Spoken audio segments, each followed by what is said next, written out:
Mute रहिए, एक बार आप अपना म्यूट कर लीजिए। देखिए अभी जो है मैंने आफ्टरनून की क्लासेस में आप लोगों से जिक्र भी किया था कि एनटीए यूजीसी नेट की डेट जो है आ चुकी है, निर्धारित कर दिया गया है कि परीक्षा आप लोगों की कब है। तो यूजीसी नेट सोशल वर्क का जो पेपर है वह 13 दिसंबर दिन बुधवार को है, और वो भी सेकेंड शिफ्ट में है। यानी शिफ्ट अगर हम बात करें सेकंड में, आप यहाँ पे देख सकते हैं सोशल वर्क, ठीक है, ये आपका पेपर है। तो 13 दिसंबर को आपका पेपर है, ठीक है। 7 डे पहले, यानी अगर हम बात करें लगभग 7 या 6 दिसंबर या तो 7 दिसंबर को आपका एडमिट कार्ड आ जाएगा, ठीक है। 6 या 7 दिसंबर को आपका एडमिट कार्ड आ जाएगा, और उसके बाद एडमिट कार्ड में आपको पूरी इंफॉर्मेशन दी हुई है, वहां से आप भी देख सकते हैं। हालांकि हमने कल आप लोगों से बातचीत किया था बाल विकास को लेकर। बच्चों के लिए मैंने नीतियां और कार्यक्रमों पर मैंने कई बार आप लोगों से बातचीत कर चुका हूं, फिर भी आज इसके बारे में थोड़ा सा रिकॉल करवाऊंगा। ये 2 पॉइंट को साथ लेके चलूंगा। ओके, आवाज मेरी गूंज रही है? ओके, तो जो यूनिट 10 है, यहाँ पे जो हम लोग बात कर रहे हैं, यूनिट नंबर देख सकते हैं आप 10 सोशल वर्क यूजीसी नेट का। इसमें मैं आप लोगों से बाल विकास और बच्चों के नीतियां और कार्यक्रमों पर आप लोगों से बातचीत करूंगा। ये टॉपिक आज आपका यहाँ पे फिनिश हो जाएगा। केवल आपका 2 पॉइंट बचेगा, एक पर्यावरण और समाज कार्य बचेगा, दूसरा समाज कार्य और आपदा प्रबंधन बचेगा, है ना। तो ये तो 2 दिन की क्लास है। एक दिन में आपका पर्यावरण के साथ समाज कार्य होगा और दूसरा जो आपका समाज कार्य आपदा प्रबंधन से होगा। अगर वहीं हम शॉर्ट नोट्स की बात करें तो इसमें आपका पैरोल एंड प्रोविजनल बचा हुआ है। क्राइसिस इंटरवेंशन अभी मैं आप लोगों से जिक्र करूंगा। चाइल्ड डेवलपमेंट, लेबर और चाइल्ड पॉलिसीज को अभी बात करूंगा। कल CARA के बारे में बात हो चुकी थी, ये डन हो चुका है। और उसके बाद legislative measure related to the foster care, ये आपका टॉपिक है।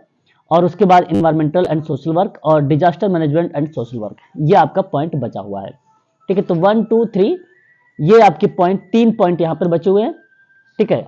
और ये तीनों पॉइंट जो है इंक्लूड किए गए हैं यूनिट नंबर अगर हम बात करें 10 में, तो यहां पर, ठीक है। यहां तो शुरुआत करते हैं आप सबकी आज की जो है क्लास, और ये आप सबका जो क्लास है यूनिट नंबर 10 है, यूनिट आपका 10। और ये मैं आप लोगों से एक प्रकार से अगर बात करें तो शॉर्ट नोट है, ये आप सबके लिए शॉर्ट नोट्स हैं, वो आप लोगों को यहां पर मैं प्रोवाइड करा रहा हूं, ठीक है। तो शुरुआत करते हैं। संयुक्त राष्ट्र ने अंतर्राष्ट्रीय परिवार दिवस कब घोषित किया था? जरा बताइए एक बार। आप सबके सामने सवाल है, और ये प्रश्न आपके सामने है कि संयुक्त राष्ट्र, जिसको हम लोग यूएस कहते हैं, यूनाइटेड नेशंस, तो बताइए जरा एक बार, संयुक्त राष्ट्र, ठीक है, अंतर्राष्ट्रीय परिवार दिवस कब घोषित किया है? मैंने अभी आपको एक क्लास में जिक्र भी किया था, आपको नोट्स भी प्रोवाइड कराया है। जरा बताइए इसका वर्ष कौन सा है? जी, 1994, 1994 करेक्ट आंसर इसका यही होगा, बिल्कुल सही जवाब। अच्छा, परिवार दिवस कब मनाया जाता है? परिवार दिवस कब मनाया जाता है, जरा एक बार बताइए मुझे। देखिए ये सब मैं पढ़ा भी चुका हूं आप लोगों को दिवस वाली क्लास में। परिवार दिवस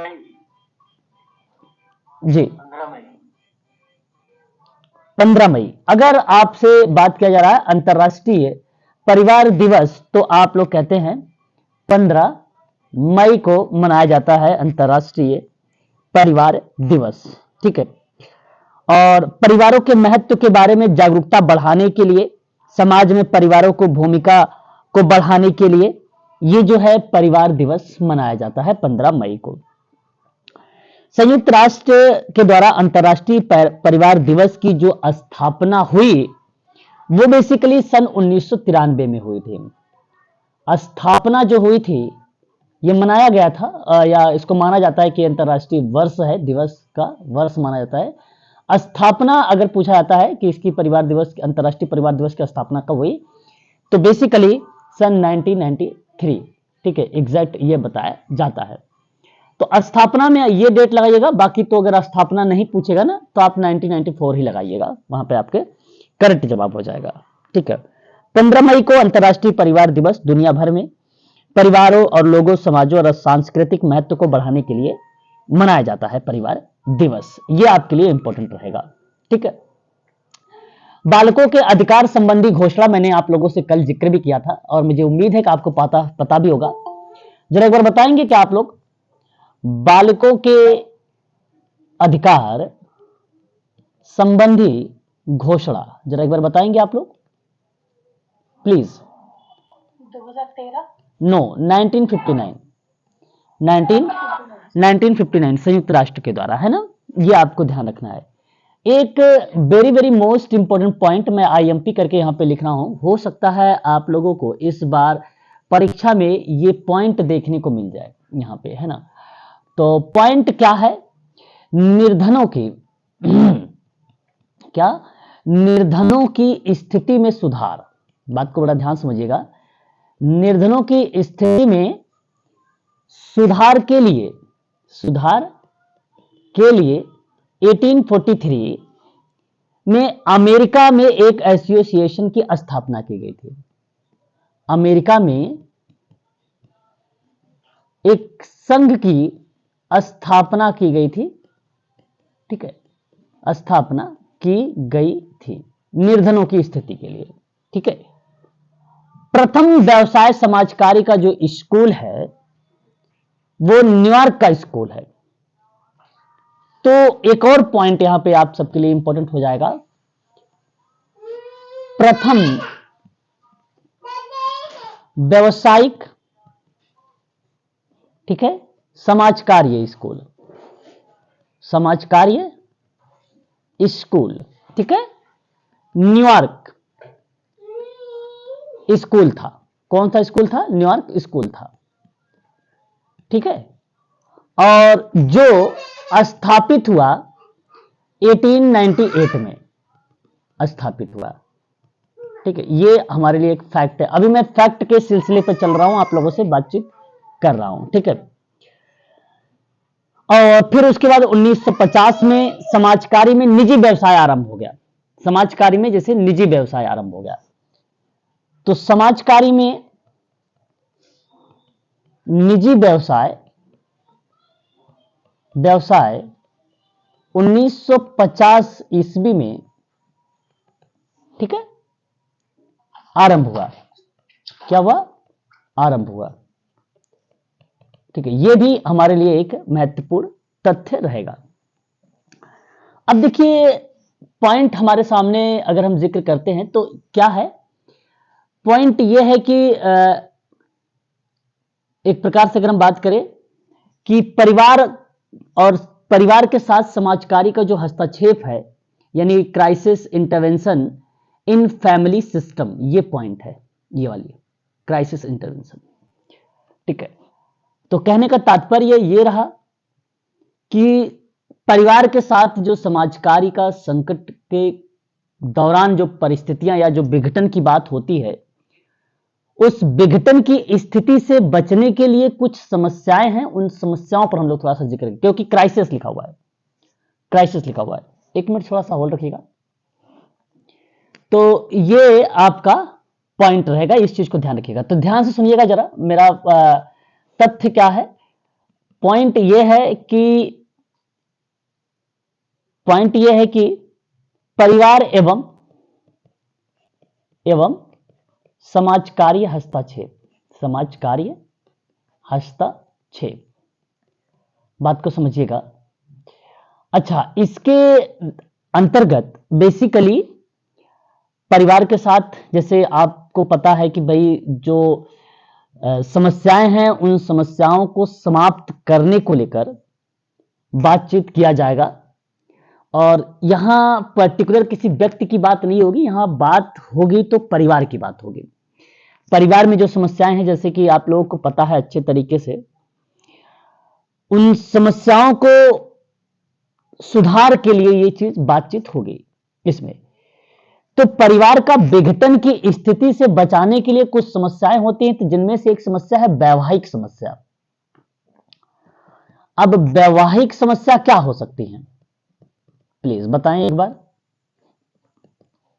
वैवाहिक समस्या क्या हो सकती है? वैवाहिक संबंध का टूटना। बिल्कुल, तलाक। बिल्कुल, वैवाहिक संबंध का टूटना, ये एक प्रकार की समस्या यहां पे दर्शाएगा, जिसको हम लोग क्या बोलते हैं, विवाह विच्छेद बोलते हैं, विवाह विच्छेद कहते हैं। एक और पॉइंट, बच्चे जनने से संबंधित समस्या, बच्चे जनने से संबंधित समस्या, इसका तात्पर्य क्या हो सकता है, इस चीज को भी समझिए। जैसे बांझपन है ना, बिन विवाह मां बनना, ये एक प्रकार से बच्चे जनने से संबंधित समस्या है परिवार में, ठीक है। दूसरा, वांछित परिवार, असहाय बच्चे, असहाय किशोर, असहाय बुजुर्ग, ये जो व्यक्ति हैं, ये जो बच्चे हैं या ये जो किशोर लोग हैं, असहाय शब्द जहां पर यूज किया जा रहा है, यह वांछित परिवार का पार्ट होता है। वांछित, अवांछित प्रॉब्लमेटिक बिहेवियर को दर्शाता है, प्रॉब्लमेटिक बिहेवियर को दर्शाता है। और नेक्स्ट पॉइंट, अन्य प्रणालियों, ठीक है, के साथ संघर्ष में परिवार, संघर्ष में परिवार, बेरोजगारी, ऋणग्रस्तता के साथ जो परिवार है, अपर्याप्त जमीन है अथवा आवासीय स्थान की कमी है, ऐसे परिवारों की समस्या है एक प्रकार की। तो परिवार को विघटित की स्थिति से बचाने के लिए इन समस्याओं को आप लोगों को अवलोकन करना पड़ेगा। तो अन्य प्रणाली के साथ का मतलब यही होता है कि जैसे अपर्याप्त जमीन है, उसके पास मकान नहीं है, बेरोजगार है, वो ऋण ले रखा है ना, सरकार से, ठीक है, ऋण का मतलब लोन। उसके बाद अगर हम बात करते हैं तो व्यक्तियों की समस्या, व्यक्तियों की समस्याओं सहित परिवार।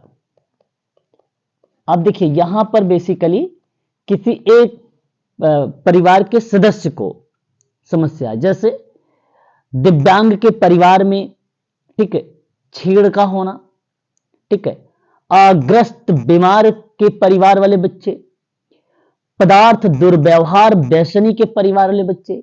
कहने का तात्पर्य यह है कि व्यक्तियों के समस्याओं से सहित उस परिवार में कोई एक व्यक्ति ऐसा भी हो सकता है जो व्यसन करता हो, यानी नशा करता हो।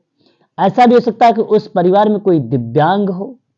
ऐसा भी हो सकता है कि उस परिवार में कोई बीमारी से लंबे समय से वो ग्रसित है। तो ये एक प्रकार से उस इंडिविजुअल व्यक्ति को तो है, लेकिन उससे पूरा परिवार परेशान है। तो इस कंडीशन में से हम कहेंगे कि व्यक्तियों की समस्याएं सहित ये परिवार में, परिवार के विघटन की स्थिति से बचाने के लिए आपको ऐसी समस्याओं का भी ऑब्जर्वेशन करना पड़ेगा। ये संकट है, ये क्राइसिस है, इनका हस्तक्षेप करना पड़ेगा आप लोगों को। उसके बाद परिवारों में दुर्व्यवहार और हिंसा, परिवारों में दुर्व्यवहार, ठीक है, तथा हिंसा, ये बात आप भली भांति तरीके से परिचित हैं। परिवार में बच्चे दुर्व्यवहार या महिलाओं के विरुद्ध परिवार हिंसा हो रहा है, या परिवार में बुजुर्ग के साथ दुर्व्यवहार हो रहा है, दिव्यांग के साथ परिवार में दुर्व्यवहार हो रहा है, ठीक है। तो यानी एक प्रकार से पर्टिकुलर किसी व्यक्ति को इंडिकेट करते हुए उसके साथ दुर्व्यवहार किया जा रहा हो। दुर्व्यवहार का मतलब अवांछनीय व्यवहार किया जा रहा हो या उसके साथ हिंसा हो रही हो। हिंसा एक नकारात्मक शब्द है, ठीक है, अहिंसा सकारात्मक शब्द होता है, ठीक है। उसके बाद ये आपके सामने कुछ स्थितियां रहेंगी जो बेसिकली परिवार को दर्शाती है कि यह कंडीशन समाज कार्य के दौरान हस्तक्षेप आपको करनी पड़ेगी, यानी इंटरवेंशन करना पड़ेगा, ठीक है, यह आपको ध्यान रखना पड़ेगा। अच्छा, महिला सशक्तिकरण वर्ष कब घोषित किया गया है?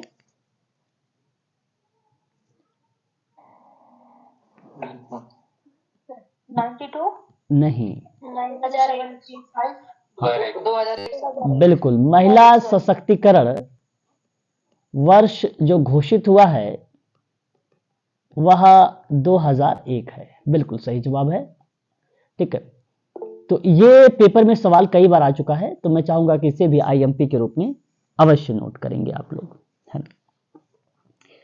अब देखिए, बेसिकली अगर मैं आपसे बात करूं, महिला विकास के लिए कुछ सरकारी योजनाएं भी बनाई गई हैं, है ना, महिला विकास के लिए। जैसे अगर हम बात करें तो महिला स्वसृद्ध योजनाएं, हम कभी कभी इसे स्वयं सिद्धा के नाम से जानते हैं। जानते हैं आप लोग ये कौन सी योजना है, स्वयं सिद्धा? ये जो योजनाएं हैं, ये जी बताएं। स्वयं स्वयं सहायता समूह चलाए। बिल्कुल, सेल्फ हेल्प ग्रुप। बहुत बढ़िया जवाब आया अभी आपका। सेल्फ हेल्प ग्रुप के लिए ये गठन किया गया था, एक योजना लाई गई थी भारत सरकार के महिला एवं बाल विकास मंत्रालय के द्वारा। महिला और बाल विकास मंत्रालय के द्वारा जो योजना लाई गई, उस योजना का नाम रखा गया महिला स्वयं सिद्ध या सिद्धा योजना। कब लाएगी? तो 2000 और 2001 में ये प्रारंभ हुई। और ये जानते हैं किस क्षेत्र पर काम करती है? ये सामाजिक परिप्रेक्ष्य में बात करेगी और आर्थिक परिप्रेक्ष्य में बात करेगी और बताइए राजनीतिक परिप्रेक्ष्य में बात करेगी और कानूनी सशक्तिकरण होगा ना। बिल्कुल बिल्कुल, कानूनी सशक्तिकरण। ठीक है, इसकी समन्वित करने वाली एक योजना है ये। और प्रमुख उद्देश्य यही है, मेन या मुख्य उद्देश्य क्या इसका बन सकता है? तो एक लाइन में बताऊंगा, ये पॉइंट आपको रिलेट करा देगा बहुत सारे शब्दों को। महिलाओं का वित्तीय, ठीक है, समावेशन।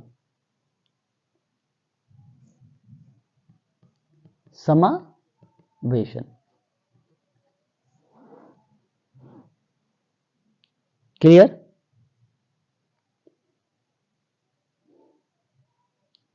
बता दीजिए एक बार, स्पष्ट है? समावेशन का मीनिंग बता दीजिएगा सर। समावेशन का मतलब होता है इंक्लूड होना सर। समावेशन का मतलब क्या होता है? उसमें इंक्लूड होना, उसमें शामिल होना। ठीक है सर। उसके बाद स्वर्णिम योजना, उम्मीद करता हूं कि आपने स्वर्णिम योजना के बारे में भी सुना होगा। स्वर्णिम बेसिकली एक चतुर्भुज योजना है जो भारत की सबसे लंबी सड़क परियोजना मानी जाती है। दुनिया का 5वां सबसे लंबा राजमार्ग के नाम से जाना जाता है और उसमें 4 प्रमुख शहर आते हैं। और 4 प्रमुख शहर कौन कौन से? पहले तो इसके बारे में सुन लीजिए, फिर मैं आगे आपको लेकर चल रहा हूं उधर। तो 4 प्रमुख शहर, और ये रिलेट करता है स्वर्णिम चतुर्भुज, क्योंकि आ चुका है पेपर में चतुर्भुज योजना या परियोजना। तो एक आपका होगा दिल्ली, दूसरा आपका होगा मुंबई, तीसरा आपका होगा चेन्नई, चौथा कोलकाता। बिल्कुल सही जवाब आपका। ये 4 ऐसे जो है परियोजना प्रबंधन सड़क परिवहन है जो रिलेट कराता है ना। तो मैं चाहूंगा कि आप इस चीज को याद रखिएगा। लेकिन यहां जो स्वर्णिम योजनाओं को लेकर बात की गई, वह योजना की मैं बात कर रहा हूं महिलाओं के सामाजिक आर्थिक सशक्तिकरण की बात। और महिलाओं के लिए जो नई स्वर्णिम योजना है, उसका उद्देश्य है, मैं नीचे लिखूंगा यहां पे, स्वर्णिम योजना, तो ये पिछड़े वर्गों की महिला उद्यमियों को वित्तीय सहायता प्रदान करना, सहायता प्रदान करना। और ये शुरुआत की गई, देखिए अभी सर्व जो महिला स्वयं सिद्धा बताया था वो महिला एवं बाल विकास से था, लेकिन ये जो है यह योजना सामाजिक न्याय एवं अधिकारिता मंत्रालय द्वारा लॉन्च किया गया है। हालांकि ऋण के माध्यम से सामाजिक और वित्तीय सुरक्षा प्रदान करके महिलाओं को सशक्त बनाने की बात इस योजना के तहत कही गई है या की गई है। तो इस चीज को आप चाहो तो यहां पर भी ध्यान में रख सकते हो। ठीक है, योजना का उद्देश्य महिलाओं को 5% प्रतिवर्ष ब्याज दर जो है 2 लाख तक की अवधि पर ऋण मिलेगा, है ना। और जब भी अगर ऋण की बात होती है तो वो बेसिकली एनुअल होता है। यही इसी योजना में सब्सिडी की भी बात की गई है ना, सब्सिडी की भी बात की गई है। ठीक है, तो ये आपको ध्यान रखना। और इस योजना का लाभ कौन उठा सकता है? जिनकी आयु 18 वर्ष से 55 साल के बीच है, वही लोग इसके लाभ उठा सकते हैं इस योजना का। ठीक है, किस योजना की बात मैं कर रहा हूं, बता रहा हूं। यह योजना की मैं बात कर रहा हूं महिलाओं के लिए जो स्वर्णिम योजना है उसकी बात मैं कर रहा हूं। क्या बताएं सर, एज ग्रुप फिर से एक बार रिपीट कर दीजिएगा सर। 18 से 55, 18 से सर 55, 55, 18 to 55।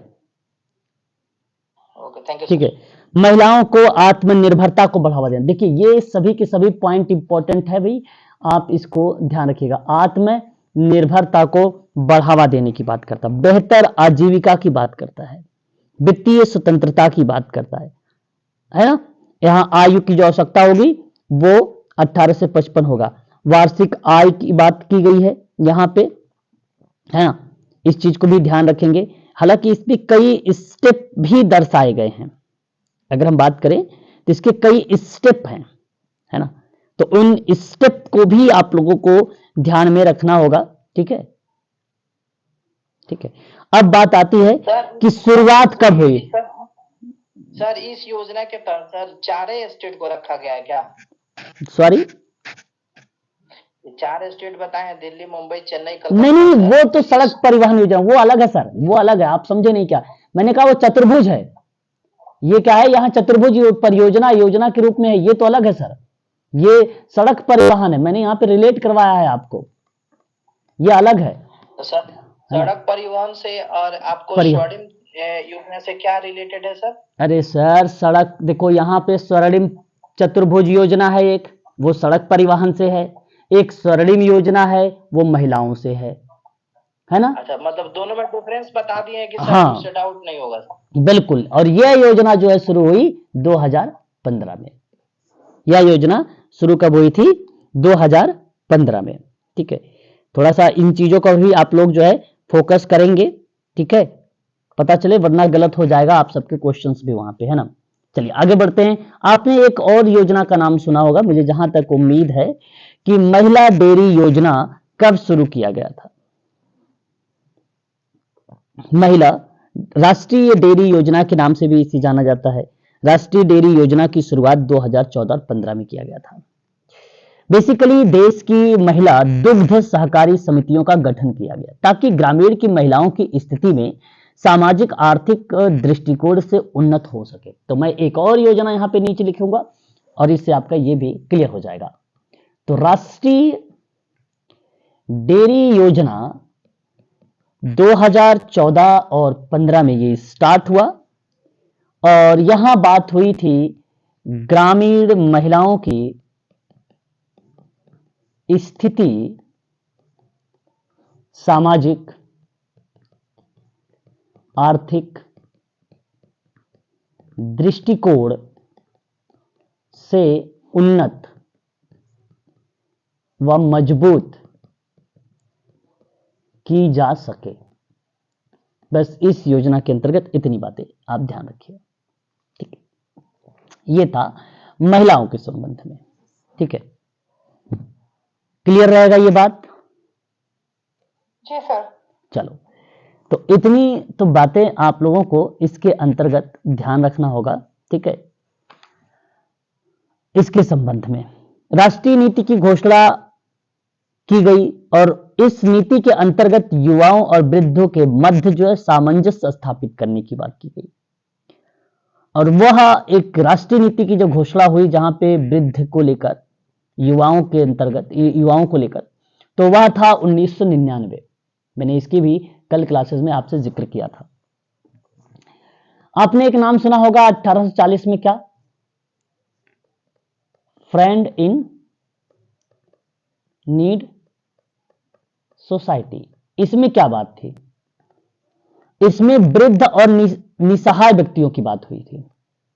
वृद्ध प्लस निसहाय व्यक्ति की, है ना, सेवाएं देने की बात हुई थी। उसके बाद 1999 की बात करते हैं।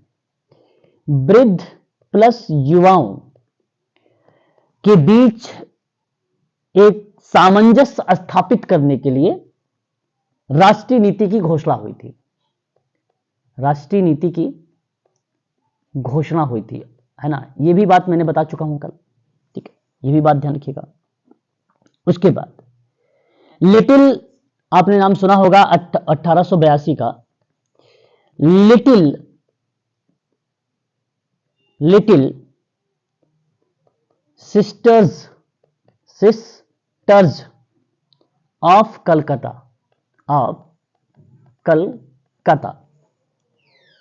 ने वृद्धों के क्षेत्र में कार्य करना प्रारंभ किया था और वृद्धों के लिए जीवन यापन और उपचार की बात की गई थी। इसमें वृद्ध के लिए जीवन यापन प्लस में जीवन यापन साथ साथ उपचार के साधन की बात हुई थी। उपचार के साधन की बात हुई थी। फिर उसके बाद 1980 भारत में अगर हम बात करते हैं तो एज केयर इंडिया की स्थापना हुई। एज केयर इंडिया की स्थापना हुई। ये बेसिकली 50 साल से प्लस वाले जो व्यक्ति हैं, 50 साल से जो प्लस पुरुष या स्त्री हैं, ठीक है, पुरुष व स्त्री है, उनके लिए आवास की बात की गई थी। आवास की सुविधा की बात कही गई थी, यह आपको ध्यान रखना है यहां पे। ठीक है, क्लियर है? बताते चलिएगा। जी सर। सर एक सेकंड के लिए सर ऊपर थोड़ा सा कीजिएगा सर। ओके, ऊपर वाला सर, एक minute.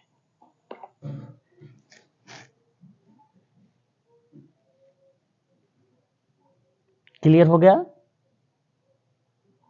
Ji thank you sir. चलिए अब बात करते हैं।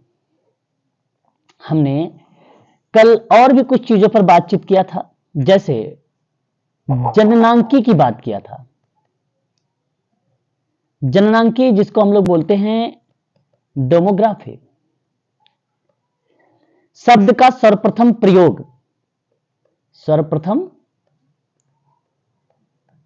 प्रयोग नाम आता है अचले गुलियार्ड का नाम,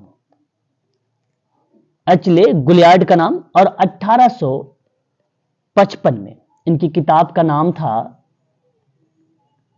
एलिमेंट्स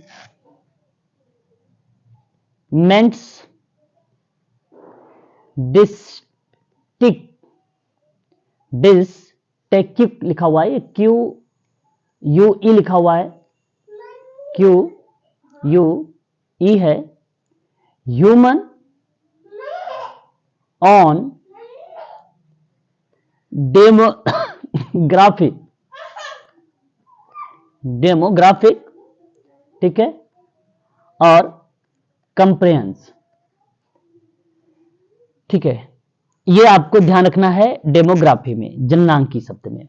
फ्रांसिस विद्वान है इनका, ये एक विद्वान कहाँ के हैं, फ्रांसिस विद्वान है, ठीक है। ये एक शब्द रहेगा।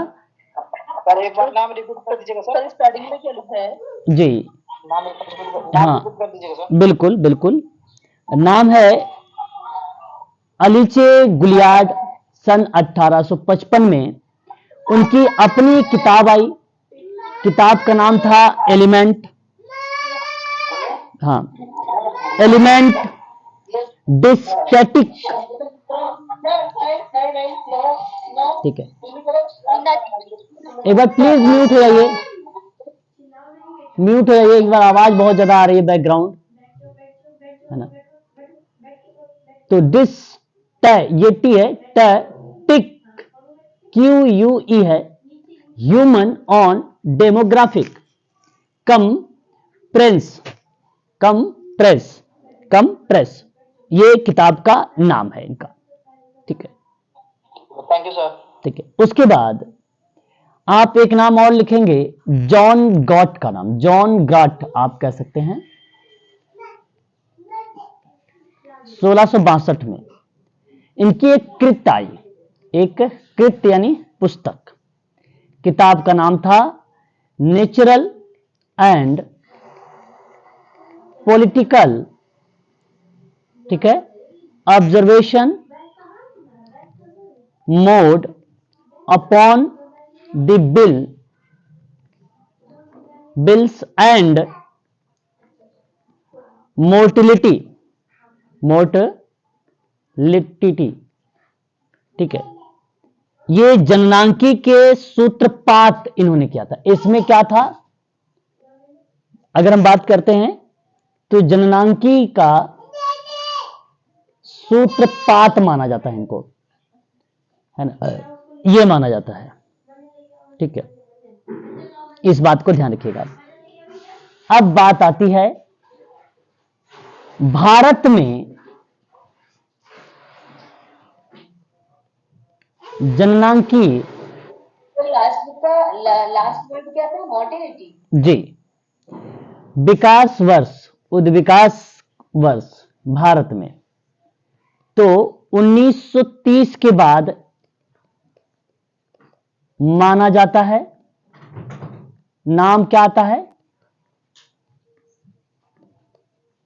मालथस, ठीक है। ये आपको यहां पर ये शब्द आपको ध्यान रखना है, ठीक है। चलिए, है ना। राष्ट्रीय युवा पुरस्कार कब शुरू किया गया, राष्ट्रीय युवा पुरस्कार सन 1985 और 86 में शुरू हुआ था, ठीक है। और ये सेल्फ हेल्प ऑर्गेनाइजेशन यानी ग्रुप नहीं कहेंगे आप, स्वयंसेवी संगठन के द्वारा, स्वयंसेवी संगठन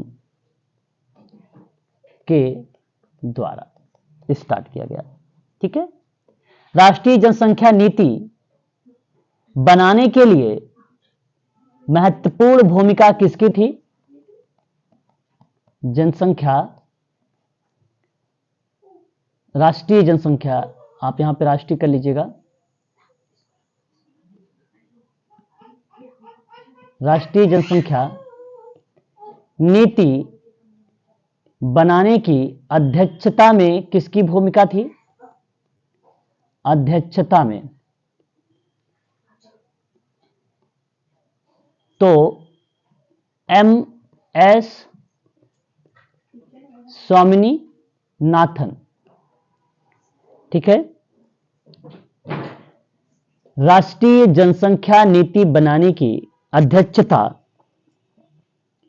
किसकी थी, तो डॉक्टर MS स्वामीनाथन की अध्यक्षता में गठित की गई थी। फरवरी 2000 में, फरवरी 2000 में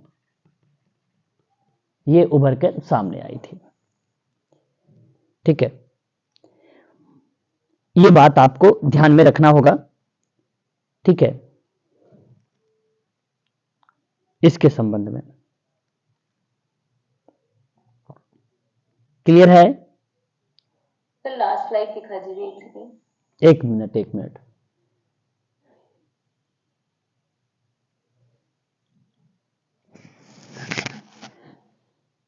चलिए एक बार और देखिए, आगे आगे बढ़ते हैं, और भी चीजों को हम रखेंगे ध्यान में। देखिए, सर्वप्रथम वर्ष 1960 में विशेषज्ञ समूहों ने भारत की जनसंख्या नीति बनाने का सुझाव दिया था। तो विशेषज्ञ समूह के द्वारा, है ना, समूह द्वारा जनसंख्या नीति बनाने का सुझाव आया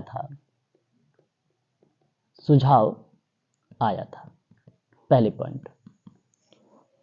इसके बाद वर्ष 1976 में भारत ने पहली जनसंख्या नीति अपनाई।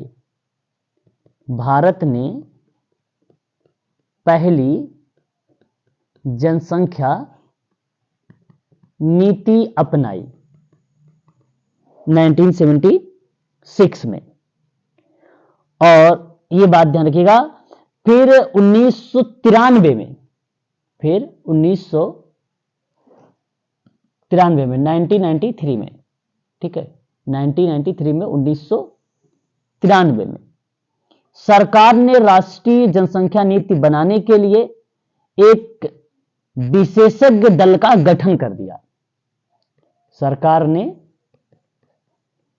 क्या कर दिया? राष्ट्रीय जनसंख्या नीति बनाने के लिए एक विशेषज्ञ दल का गठन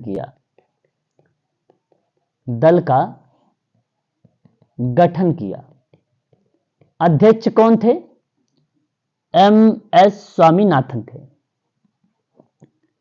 ठीक है, जैसे ही ये विशेषज्ञ दल का गठित हुआ और इसी विशेषज्ञ दल के गठन की सिफारिश पर, ठीक है, 2000 में भारत ने राष्ट्रीय जनसंख्या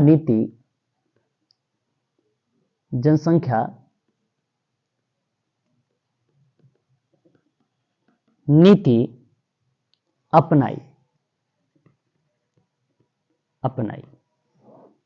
ठीक है, ये आपको ध्यान रखना होगा। क्लियर हो गया? अब बता दोगे राष्ट्रीय जनसंख्या आयोग कब आया? सर थोड़ा सा फर्स्ट जनसंख्या नीति 1976 और 1993 में जो राष्ट्रीय जनसंख्या नीति के लिए विशेष दल का गठन किया गया, इन दोनों में थोड़ा सा बता दीजिएगा सर, थोड़ा सा। देखिए, यहां आपने सबसे पहले आपको ध्यान ये रखना है कि सबसे पहले वर्ष 1960 में विशेषज्ञ समूह के द्वारा जनसंख्या नीति बनाने के लिए सुझाव आया था, बन नहीं गया था, सुझाव दिया गया था। फिर 1976 में भारत ने पहली जनसंख्या नीति को अपना तो लिया था, लेकिन वो सक्षम नहीं रहा। 1976 में वो सही तरीके से चल नहीं सका था, उस पर कंट्रोल भी नहीं हो पाया था, इसलिए ये असफल रही। फिर बाद में क्या हुआ? यहाँ पे सर यहाँ पे मैं ये पूछना चाहता हूँ सर कि 1976 में जो जनसंख्या नीति आई थी जिसको एक्सेप्ट नहीं किया गया था, उसको भी सर MS स्वामीनाथन के समिति के द्वारा ही दिया गया था या दूसरा समिति? नहीं, ये तो स्वामीनाथन वो दूसरा है। स्वामीनाथन तो 1993 में आए, है ना, इसके बाद आए भारत सरकार। 1960 के सुझाव पर ही सर फर्स्ट जनसंख्या नीति 1970 नहीं, आप ये सब क्यों सोच रहे हो? 1960 के सुझाव पे 1976 नहीं आया था, सुझाव उसमें था ही नहीं। पहली बात, 1960 में तो एक विशेषज्ञ का समूह बनाया गया, उसमें कहा भाई, सुझाव दिया उसने कि भाई ऐसा होना चाहिए, है ना, ऐसा होना चाहिए। लेकिन ऐसा उन्होंने जनसंख्या नीति फिर 1976 में बना दिया, वो पूर्ण रूप से सक्षम नहीं हुई। प्रक्रियाएं जो चली हैं 1993 से चली हैं। ये जब राष्ट्रीय जनसंख्या नीति बनाया गया तो उसमें एक विशेषज्ञ दल बनाया गया और उस दल में एक अध्यक्ष थे, ये भी बना दिया गया। उसमें अध्यक्ष वगैरह थे नहीं, जो 1960 में बनाया गया था। फिर उसके बाद इन्हीं के सिफारिश पर 2000 में भारत में ये राष्ट्रीय नीति जनसंख्या आ गई। तो सवाल बनता भी है, कभी कभी एग्जाम में प्रश्न भी बनता है कि राष्ट्रीय जनसंख्या नीति कब आई, तो 2000 में आई, मई 2000 में आई। और कभी सवाल यह भी बनता है कि राष्ट्रीय जनसंख्या आयोग कब गठित किया गया, तो बात वही है, बात 2000 का ही है, तो आप 2000 ही वहां पे लगाएंगे। ठीक है, आयोग में भी सर, आयोग में भी, बिल्कुल आयोग में, ठीक है, आयोग में भी। तो ये आपका जनसंख्या के संबंध में था, जो मैंने भी आप लोगों से यहां पे जिक्र किया है। ठीक है, अब देखिए चाइल्ड डेवलपमेंट के अंतर्गत चाइल्ड लेबर और चाइल्ड पॉलिसी। ठीक है, पहले हम लोग बात करेंगे बाल श्रम, है ना, इसके बारे में बात करेंगे कि बाल श्रम क्या है, फिर उसके बाद हम लोग बात करेंगे चाइल्ड पॉलिसी पर। ध्यान सुनिए, एक मिनट। बाल श्रम, देखिए बाल श्रम का अर्थ क्या हो सकता है? सिंपल सी बात है, जब बच्चों से इस तरह का कार्य कराया जाता है जिससे उनका बचपन, क्षमता और आत्मसम्मान छीन जाता है, तो वो हम उसको रिलेट कराते हैं बाल श्रम से। मैं यहां पे लिख देता हूं एक लाइन में, जब बच्चों से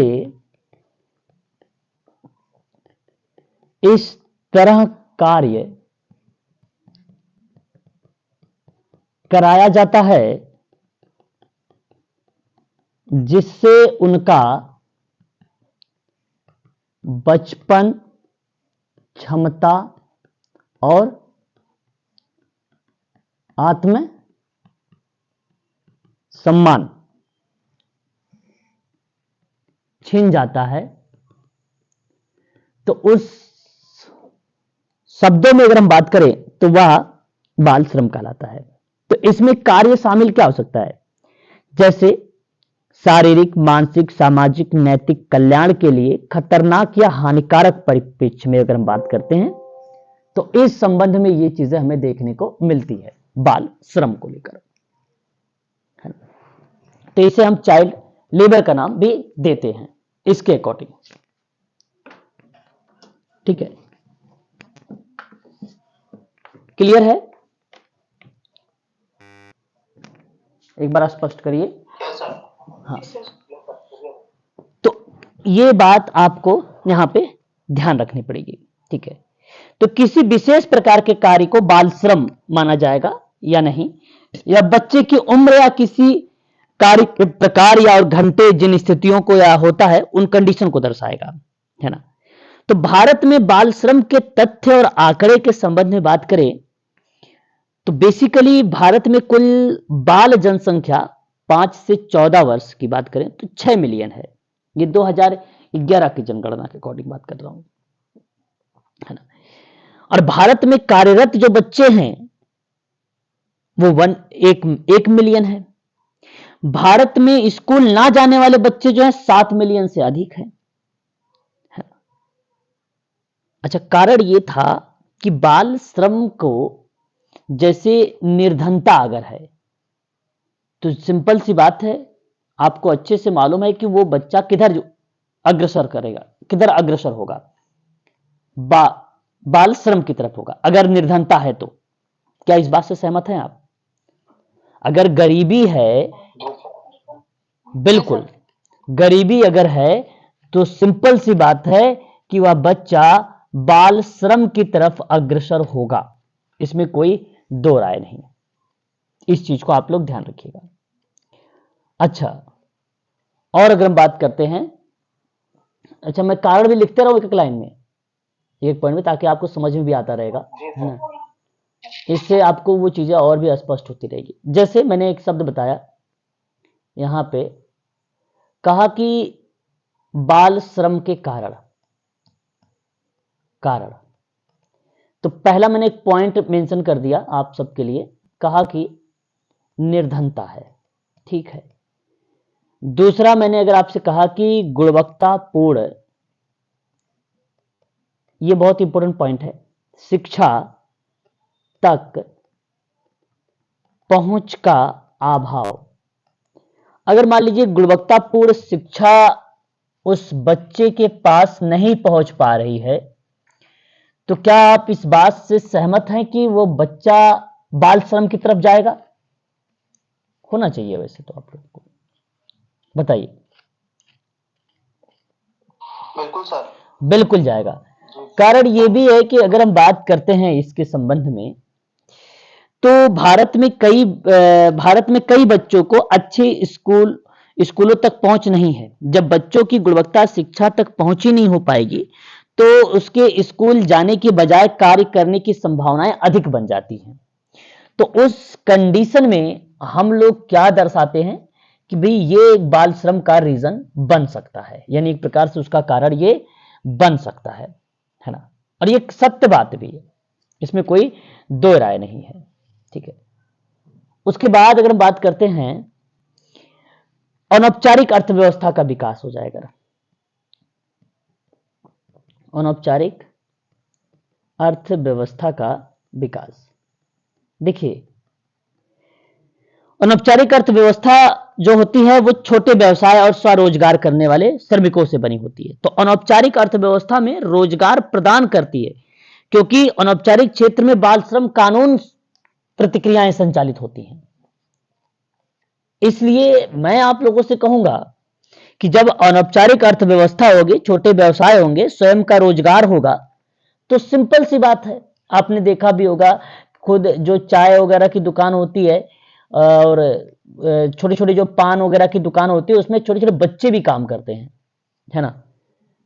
तो वह प्रक्रिया क्या कहलाती है? वो अनौपचारिक अर्थव्यवस्था कहलाती है, वो अनौपचारिक अर्थव्यवस्था कहलाती है।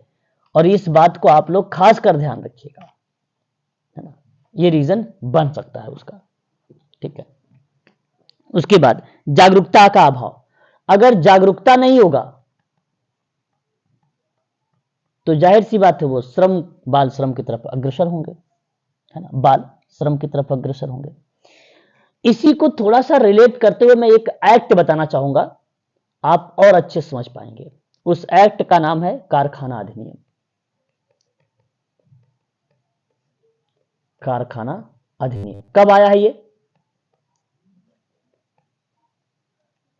1948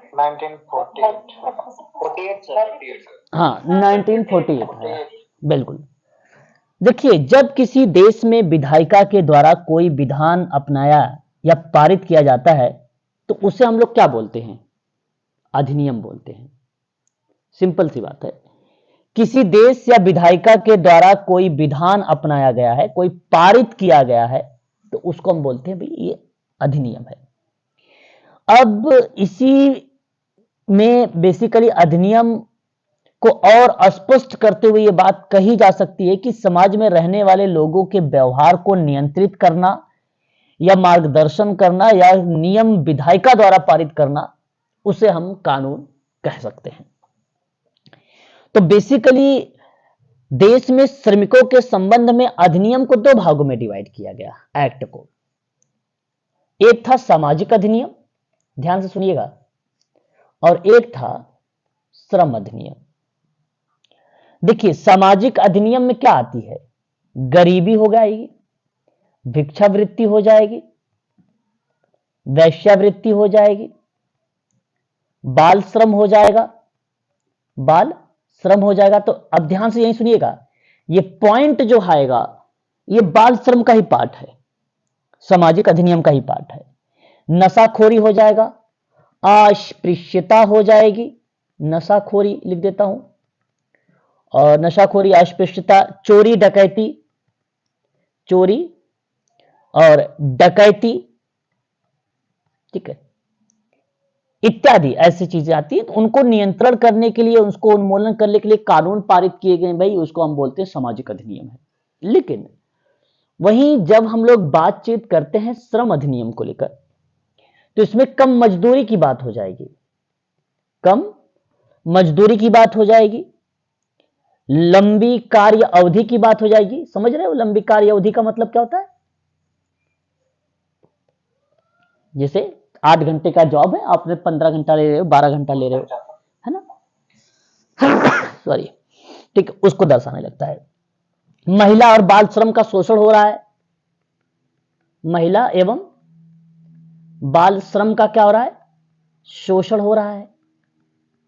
तो ये श्रम अधिनियम का पार्ट बन जाएगा। तो इसमें आपको बता देता हूं मैं, कुछ एक्ट आते हैं। किसमें एक्ट आते हैं? श्रम अधिनियम में एक्ट आते हैं। श्रम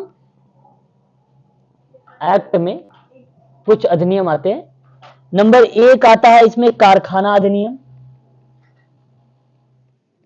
1948 का। नंबर 2 इसमें आता है आपका कर्मचारी राज्य बीमा अधिनियम 1948 में। कर्मचारी क्षति पूर्ति अधिनियम 1923। मातृत्व लाभ अधिनियम 1961। न्यूनतम मजदूरी एक्ट 1948। तो ये बड़ा इंपॉर्टेंट एक्ट है, इसको आप ध्यान रखिएगा। हालांकि 1 अप्रैल 1949 को कारखाना अधिनियम पूर्ण रूप से लागू हो गया। कारखाना अधिनियम पूर्ण रूप से लागू कहां, मतलब अगर हम बात करते हैं तो कब हुआ? कारखाना अधिनियम 1 अप्रैल 1949 को लागू हो गया, है ना, पूरे देश में, ठीक है। अब इसी के अंतर्गत बताया गया कि बालक का मतलब जो होता है 15 वर्ष की आयु पूरी ना किया हो। 15 वर्ष की आयु पूरी ना हो तो वो क्या है? बालक है, समझिएगा, कुमार, है ना। अगर 15 वर्ष पूरा कर लिया, 15 वर्ष पूरा है, कंप्लीट है, किंतु 18 वर्ष नहीं पूरा किया है, तो वो क्या है? कुमार है ना। उसके बाद एक आता है अल्पवय व्यक्ति। क्या आता है? अल्पवय व्यक्ति। इसका मतलब है कि ये वो व्यक्ति है ना, या तो इसमें अगर हम बात करें, जो या तो बालक या तो कुमार हो सकता है। इसमें बालक भी हो सकता है प्लस कुमार भी हो सकता है। अच्छा, बालक और कुमार क्या है मैंने ऊपर बता दिया है, आयु, ठीक है। और उसके बाद आपका आता है एक वयस्क व्यक्ति होता है।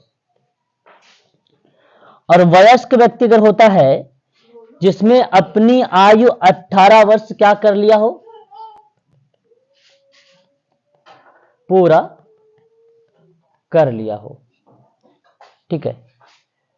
यह बातें जो है इस एक्ट के अंतर्गत कही गई है, कारखाना अधिनियम 1948 के तहत बताया गया है, ठीक है।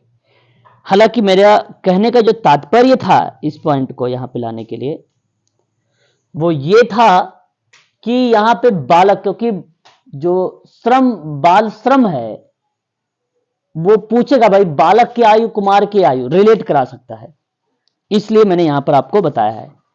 भारत में अगर मान लीजिए श्रम की समस्या का समाधान करना है आपको, तो कैसे करोगे? आपका सवाल है, यह अप्लाइड प्रश्न है। भारत में अगर आपको बाल श्रम का समाधान करना है तो कैसे करोगे? बताइए। समाधान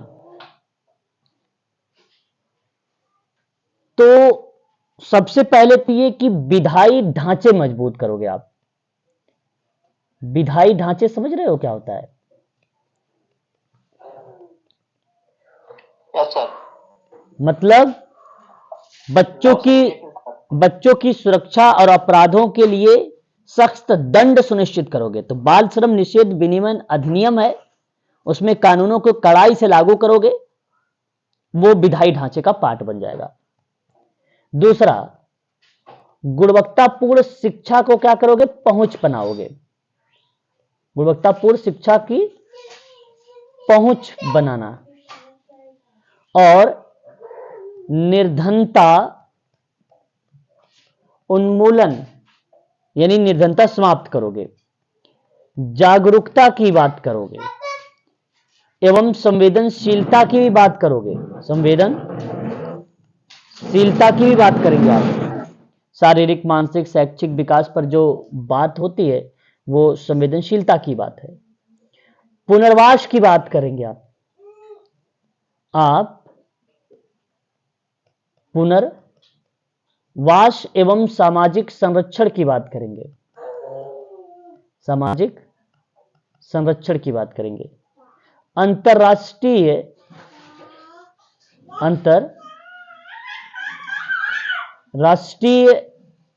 सहयोग की बात करेंगे आप, है ना।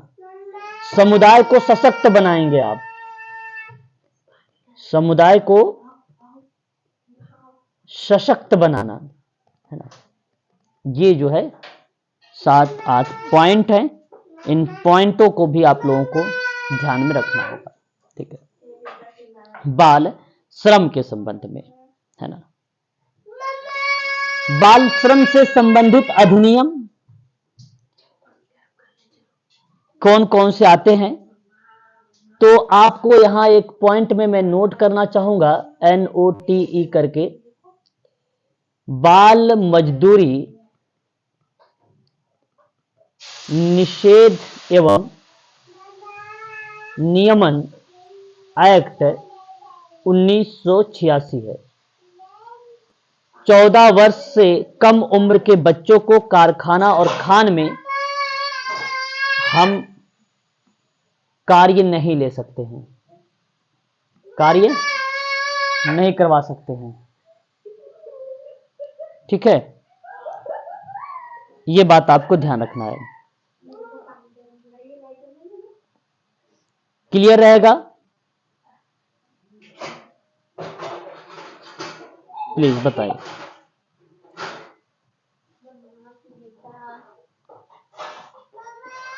है ना। 4 नंबर से दिखा दीजिए एक बार sir. 4 number. 4 number, okay. 4 number आप देख लीजिए, जागरूकता और संवेदनशीलता। तो बच्चों के रोजगार पर रोक लगाने पर प्रतिबंध है या संगठन है, इस तरीके से ये देखिए। ये सवाल बनेगा तो बाल एवं किशोर श्रम निषेध और विनियमन अधिनियम किस वर्ष लागू किया गया है, ऐसे सवाल बनेगा। और उसका सही जवाब होगा 1986, है ना। जो छोटी छोटी बातें थी मैंने उसके अंतर्गत आपको बता दिया। बाय द वे अगर बना दिया जाता है तो आप उसमें कंफ्यूज ना हो, आप उस सवाल को भी सही कर जाएं। अब देखिए यहां अगर हम बात करते हैं तो एक चाइल्ड पॉलिसी है, बाल नीति। मैंने राष्ट्रीय बाल नीति 1974 ये सब पढ़ा चुका हूं, ये भी आपका कंप्लीट हो गया है अब, है ना। यहाँ पे अब इस मिनिमम वेजेज एक्ट जो सर आपने बताया अभी, हाँ 1936 में बताया। मिनिमम वेजेस 1948, मिनिमम वेजेस 1948, हाँ, है ना। न्यूनतम मजदूरी अधिनियम, जी जी, है ना, 1948, है ना।